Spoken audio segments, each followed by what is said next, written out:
সামনেই টি-20 বিশ্বকাপ, আর তার আগেই পাকিস্তান দলের অনুশীলন নিয়ে দুশ্চিন্তায় রয়েছেন কোচ গ্যারি কাস্টেন। সদ্য পাকিস্তান দলের কোচের দায়িত্ব নিয়েছেন 2011 বিশ্বকাপ জয়ী ভারতীয় দলের কোচ গ্যারি কাস্টেন।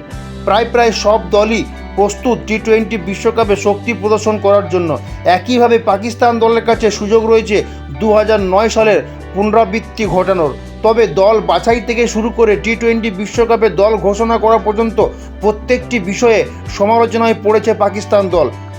দলের যোগ্য খেলোয়াড় থাকা সত্ত্বেও পরিকল্পনার অভাব রয়েছে বলে মনে করেন বর্তমানে পাকিস্তান দলের কোচ, সাউথ আফ্রিকা দলের প্রাক্তন নির্ভরযোগ্য খেলোয়াড় তথা 2011 বিশ্বকাপ জয়ী ভারতীয় দলের কোচ গ্যারি কাস্টেন। তবে 2024 টি-20 বিশ্বকাপে পাকিস্তান ভালো ফল করতে পারবে না বলে জানিয়েছেন গ্যারি কাস্টেন। গুরুত্বপূর্ণ বিষয়, পাকিস্তান দল সাদা বল ক্রিকেটের জন্য বেছে নিয়েছে গ্যারি কাস্টেনকে। গ্যারি কাস্টেনের মতো অভিজ্ঞ কোচকে আইপিএল চলাকালীন পাকিস্তান দলের সঙ্গে কথা বলেন কোচ গ্যারি। তবে তিনি দায়িত্ব নিয়ে নিজের দলের প্রতি আশা দেখছেন না।